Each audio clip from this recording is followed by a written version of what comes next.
ನಮಸ್ಕಾರ, ನೀವು ನೋಡ್ತಾ ಇದ್ದೀರಾ ಏಷ್ಯಾನೆಟ್ ಸುವರ್ಣ ನ್ಯೂಸ್. ನಾನು ಅಜಿತ್ ಹನಮಕ್ಕನವರ್. ಈಗ ಈ ವಾರದ news hour special. News hour ಸ್ಪೆಷಲ್ನಲ್ಲಿ ಇವತ್ತಿನ ಅತಿಥಿ ಮಾಜಿ ಸಂಸದ BJP ನಾಯಕ ಪ್ರತಾಪ್ ಸಿಂಹ ಅವರು.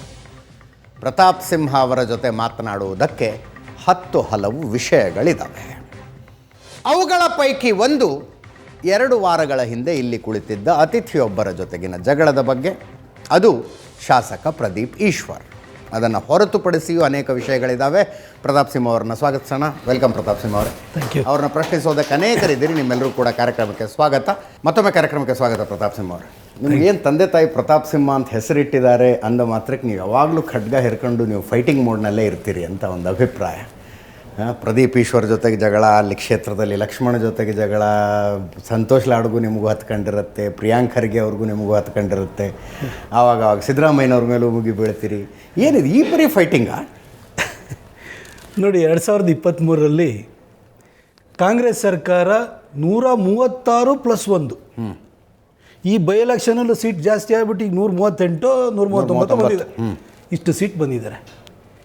ಆಡಳಿತ ಮಾಡಲಿಕ್ಕೆ ಯಾರು ಹಂಗಿಲ್ಲದೆ ಆಡಳಿತ ಮಾಡಲಿಕ್ಕೆ, ಯಾವುದೇ ಅನಿಶ್ಚಯತೆಗಳಿಲ್ಲದೆ, ಆತಂಕಗಳಿಲ್ಲದೆ ಆಬಾಧಿತವಾಗಿ ಒಂದು ಸರ್ಕಾರವನ್ನು ನಡೆಸಲಿಕ್ಕೆ ಕ್ಲಿಯರ್ ಕಟ್ ಮ್ಯಾಂಡೇಟನ್ನು ಕೊಟ್ಟಿದ್ದಾರೆ. ಇವತ್ತು ನೀವು ಯೋಚನೆಯನ್ನು ಮಾಡಿ, ಕಳೆದ 2.5 ವರ್ಷದಿಂದ ಪ್ರಿಯಾಂಕ ಖರ್ಗೆ ಅವರಾಗಲಿ, ಸಂತೋಷ್ ಲಾಡ್ ಅವರಾಗಲಿ, ಅಥವಾ ಯಾವುದೇ ಸಚಿವರಾಗಲಿ ಅವರ ಖಾತೆ ಬಗ್ಗೆ ಮಾತಾಡ್ತಿದ್ದಾರಾ? ಇಲ್ಲ. ಅಥವಾ ಕಾಂಗ್ರೆಸ್ಸಿನ ವಕ್ತಾರರು ಮೈಸೂರಿನ ಲಕ್ಷ್ಮಣ ಇರ್ಬೋದು, ಈ ಚಿಕ್ಕಬಳ್ಳಾಪುರದ ಪ್ರದೀಪ ಇರ್ಬೋದು, ಅಥವಾ ಇನ್ಯಾರನ್ನೇ ತೆಗೆದುಕೊಂಡು ಹೋಗಿ, ನಾವು 2.5 ವರ್ಷದಲ್ಲಿ ಅಧಿಕಾರಕ್ಕೆ ಬಂದಾದ ನಂತರ ನಾವೇನೇನು ಘನ ಕಾರ್ಯವನ್ನು ಮಾಡಿದ್ದೀವಿ, ಕೆಲಸವನ್ನು ಮಾಡಿದ್ದೀವಿ, ಇದ್ರ ಬಗ್ಗೆ ಒಂದು ಪ್ರೆಸ್ ಮೀಟಲ್ಲಾದ್ರೂ ಕೂಡ ಅವ್ರು ಮಾತಾಡ್ತಿದ್ದಾರೆ. ಪ್ರತಿನಿತ್ಯನೂ ಕೂಡ ಇಲ್ಲಿ BJPಯ ಸ್ಥಳೀಯ ನಾಯಕರನ್ನು, ಹಿಂದಿನ BJP ಸರ್ಕಾರವನ್ನು ಮತ್ತು ಕೇಂದ್ರದ ಮೋದಿಯವರನ್ನು ಬೈಯುವಂಥದ್ದನ್ನು ನಿತ್ಯ ಕಾಯಕ ಮಾಡಿಕೊಂಡಿದ್ದಾರೆ. ಈಗ ನೀವೊಂದು ಚುನಾವಣೆಗಿಂತ ಪೂರ್ವಕ್ಕೆ ನಾವು ಹೋಗೋಣ. ಆಗ ಕಾಂಗ್ರೆಸ್ನವರು ಅಪೋಸಿಷನ್ ಪಾರ್ಟಿನಲ್ಲಿದ್ದರು. ಇದೇ ಪ್ರಿಯಾಂಕ ಖರ್ಗೆ ಪ್ರತಿನಿತ್ಯನೂ ಕೂಡ ಬಿಟ್ಕಾಯಿನ್ ಹಗರಣ ಅಂತಂದರು. ಸರ್ಕಾರ ಬಂದಾಯ್ತು ಈಗ ಅವ್ರದ್ದು. 2.5 ವರ್ಷದಲ್ಲಿ ಬಿಟ್ಕಾಯಿನ್ ಹಗರಣದ ಬಗ್ಗೆ ಒಂದು ದಿನನಾದ್ರೂ ಅವ್ರು ಮಾತಾಡಿದಾರ?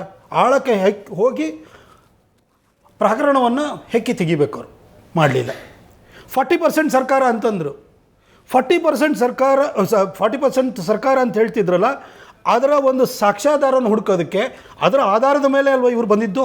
40% ತಗೊಳ್ಳೋಂಥ ಸರ್ಕಾರ ಅಂತ ಊರಿಗೆಲ್ಲ ತಮಟೆ ಹೊಡೆದ್ರೆ ಬಂದ್ರಲ್ವಾ? ಈ 40% ಬಗ್ಗೆ ಇವ್ರು ಮಾತಾಡ್ತಿದ್ದಾರಾ? ಇವ್ರ ಪರ್ಸೆಂಟನ್ನು ಜಾಸ್ತಿ ಮಾಡ್ಕೊಂಡಿದ್ದಾರೆ. ಅವ್ರದ್ದು 80% ಕೆಲಸವೇ ಮಾಡ್ದಲ್ಲೇ ಹಣ ತಗೊಳ್ಳುವಂಥ ಕೆಲಸವೇ ಮಾಡ್ತಾಯಿದ್ದಾರೆ. ಆಯಿತು, PSI ಹಗರಣ ಅಂತ ಇದೇ ಪ್ರಿಯಾಂಕ ಖರ್ಗೆ ಪ್ರೆಸ್ ಮೀಟಲ್ಲಿ ಪ್ರತಿನಿತ್ಯನೂ ಮಾತಾಡೋರು. ಇವತ್ತು ಪ್ರಿಯಾಂಕ ಖರ್ಗೆ PSI ಹಗರಣದ ಬಗ್ಗೆ ಮಾತಾಡ್ತಿದ್ದಾರಾ? ಮಾತಾಡ್ತಾನೇ ಇಲ್ಲ.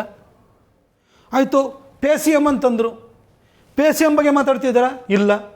ನೀವು ಅಧಿಕಾರಕ್ಕೆ ಬಂದಾದಮೇಲೆ ನೀವು ಯಾವ ವಿಚಾರಗಳನ್ನು ಇಟ್ಕೊಂಡು ಜನರ ಮುಂದೆ ಹೋಗಿ BJPಯವ್ರನ್ನ ಭ್ರಷ್ಟರು ಅಂತ ಹೇಳಿ ಮನವರಿಕೆಯನ್ನು ಮಾಡಿಕೊಟ್ಟು ಊರಿಗೊಂದು ಕಲ್ಪನೆಯನ್ನು ಮೂಡಿಸ್ಬಿಟ್ಟು ನೀವು ಅಧಿಕಾರಕ್ಕೆ ಬಂದರೆ ಆ ವಿಚಾರಗಳನ್ನು ಮರೆತುಬಿಟ್ರಿ ನೀವು. ಆಯಿತು, ಮರ್ತಿದ್ದು ಮಾತ್ರ ಅಲ್ಲ, ಹೊಸದಾಗಿ ನೀವೇನು ಕೆಲಸ ಮಾಡ್ತಿದ್ರಿ ಆ ಕೆಲಸನೂ ನೀವು ಹೇಳ್ತಾ ಇಲ್ಲ. ನೀವು ಯಾವ ಆರೋಪಗಳನ್ನು ಮಾಡಿದ್ರಿ ಆ ಆರೋಪಗಳಿಗೆ ಸಾಕ್ಷ್ಯ ಹುಡುಕಿ ನಾವು ಹೇಳಿದ್ದು ನಿಜ ಅಂತೇಳಿ ಸಾಬೀತು ಮಾಡೋ ಕೆಲಸವನ್ನು ಮಾಡ್ತಿರಲ್ಲ. ಅದಕ್ಕೊಂದು ಕಮಿಟಿ ಅಂತ ಮಾಡ್ತೀರಿ ನೀವು. BJPಯವರು ಯಾವ್ದಾರು ಒಂದು ವಿಚಾರ ಎತ್ಕೊಂಡು ಕೂಡಲೇ, ಮೂಡಾದ ಪ್ರಕರಣವನ್ನು ಎತ್ಕೊಂಡು ಕೂಡಲೇ ನೀವು ಅದಕ್ಕೋಸ್ಕರ ನಾವು ಒಂದು ಕಮಿಟಿ ಮಾಡ್ತೀವಿ, BJP ಸರ್ಕಾರದ ಕಾಲದಲ್ಲಿ ನಡೆದಂಥ ಹಗರಣಗಳ ಬಗ್ಗೆ ತನಿಖೆ ಮಾಡಲಿಕ್ಕೆ ಒಂದು ಸಮಿತಿಯಿಂದ ಮಾಡ್ತೀರಿ. ಆ ಸಮಿತಿನ ಮೊನ್ನೆ ಬರ್ಖಾಸ್ತು ಮಾಡಿದ್ರಿ. ಅಂದರೆ ನಿಮ್ಮ ಅರ್ಥ ಏನು ಹಂಗಾದ್ರೆ? ಅಂದರೆ ಏನು ಮಾಡ್ತಾಯಿದ್ರಿ? ನಾನು ಪ್ರಿಯಾಂಕ ಖರ್ಗೆ ಅವ್ರನ್ನ, ಸಂತೋಷ್ ಲಾಡ್ ಅವ್ರನ್ನ, ಅಥವಾ ಪ್ರದೀಪ್ ಈಶ್ವರ್ ಇರ್ಬೋದು, ಲಕ್ಷ್ಮಣ್ ಇರ್ಬೋದು, ಇವರು ಒಬ್ಬೊಬ್ಬರ ಬಗ್ಗೆ ಹೋಗ್ಬೇಕಾದ್ರೆ ನಾನು ಯಾಕಾಗಿ ಇವ್ರನ್ನ ಟೀಕೆಯನ್ನು ಮಾಡ್ತೀನಿ, ಯಾಕೆ ನನಗೂ ಅವ್ರಿಗೂ ಸಂಘರ್ಷ ಆಗುತ್ತೆ ಅಂತಂದರೆ, ನಾನು ಕೆಲವೊಂದು ವಿಚಾರಗಳನ್ನ ನೇರವಾಗಿ ಹೇಳ್ತೀನಿ.